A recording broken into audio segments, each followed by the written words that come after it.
What's up, everybody? Tom Pelissero here at the Arizona Biltmore Hotel, day 3 of the NFL meetings.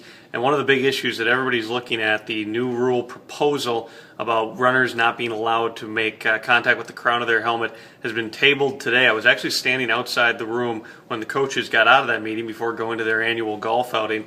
And Pete Carroll and Jim Harbaugh, two division rivals in the NFC West, had a long discussion, loud enough for me to hear, about the confusion with this rule in terms of whether or not officials are actually going to be able to tell which player is responsible for any helmet-to-helmet contact in the open field. It's the same fear that coaches have about a lot of different rules in terms of whether or not the officials are going to be able to make a judgment call, and what, at least in terms of the way that this rule is written, could perhaps be a subjective call. They showed a bunch of clips to the GMs, to the owners, to the coaches today. I believe they showed the same clips to the media members as well. And there's certainly concern among people. It sounds like Pete Carroll actually was one of the people who got up and spoke out against the rule. And certainly the Minnesota Vikings, Rick Spielman wouldn't tell us which way they're voting, but you have to imagine a team that has Adrian Peterson, who certainly is a violent runner, not afraid of contact in the open field. They might be as reluctant as anybody to make that be able to be penalized by the officials. It's a strange subject. My sense always going into this week was what would probably happen is this would end up being tabled all the way until the next round of meetings in May.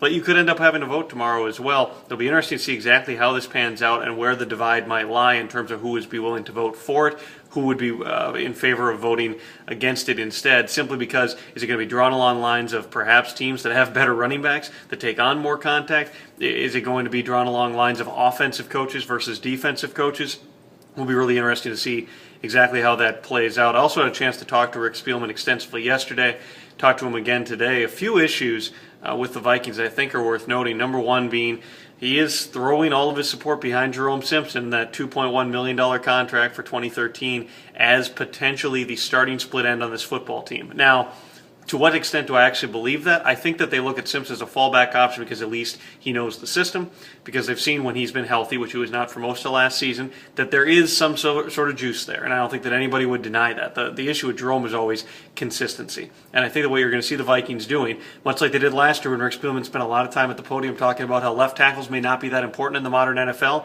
and then they drafted Matt Khalil. I think one of Spielman's stock lines leading up to the draft this year is the fact that, well, now that they signed Greg Jennings, you don't have to draft a receiver in the first round.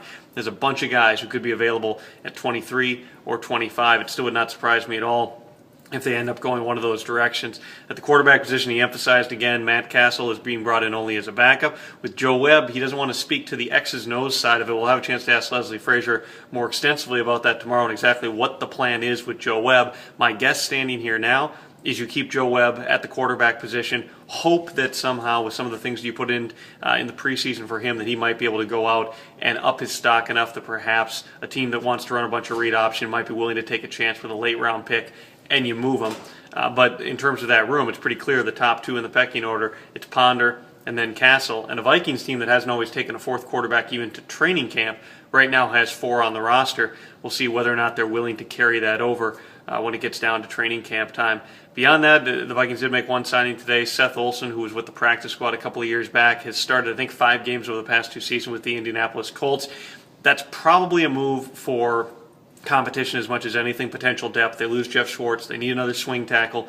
Olson's primarily played guard. Could he play tackle in a pinch? I guess we may find out. They also are looking, I believe, somewhere down the line, they're going to want to bring in competition for Brandon Fusco, as much as Spielman continues to say that they have every bit of confidence in Fusco. Even last season, it wasn't until very late in the year that Fusco started taking all the reps again and Jeff Schwartz was pushed out of the rotation. I think that they may end up drafting in that spot as well, but Olson could also be a candidate depending what he shows. They liked him enough to keep him around for the entire 2010 season on the practice squad, through the entire 2011 preseason, although he didn't end up actually making the final cut. And still no word from Spielman. The one thing that he really doesn't want to talk about is the potential for restructures with Jared Allen and Kevin Williams. They cut Antoine Winfield after his agent was approached about a pay cut back at the Combine, and they cut him because they needed more salary cap space to accomplish some of the things that they wanted to in the opening week of free agency.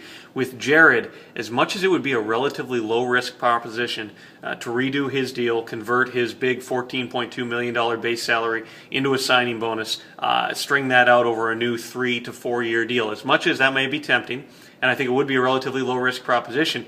I also know how strongly they believe in not pushing your problems into the future, not extending it and having a bunch of bonus proration where if Jared Allen does end up wearing down this season, all of a sudden you're on the hook for the next 3 years. And the guy's, he's got a lot of snaps on his body. I don't know exactly how long the Vikings can project him out. If you were taking last year and you didn't know that he was playing with a torn labrum, you might say this guy is beginning to see that inevitable where he has crossed the top of the hill. He had a monster season in 2011, but in 2012 was not as productive. I believe that Brian Robinson outplayed him in terms of the body of work, and Robinson was dealing with his own injury issues. Robinson, Jared Allen, Everson Griffin, all with contracts that expire after this coming season. Certainly I would think you're going to extend at least one of those guys before it's over because you don't want them all hitting the UFA market at the same time. But the question is, which guy? Brian Robinson's 30 years old now too. Jared's over age 30. Everson Griffin is a much younger guy but hasn't been in that starting role for a full season yet. A lot of things they've got to shake out there. And then you got Kevin Williams, who is still due $7.5 million this season and next season. I would really be shocked if he ends up collecting that this season. I think the way you're going to have them do, it depends on the timeline, but I think somewhere along the line they are going to come to him with a pay cut simply because it's just tough to justify that. And I don't think that Kevin Williams, and I think the Vikings know this, they know that Kevin Williams couldn't realistically expect he's going to go out in this market right now and at his age get $7.5 million a year from somebody else. Full Vikings coverage is always at 1500ESPN.com. Meetings wrap tomorrow, and those rules votes as well should be interesting. We'll see you.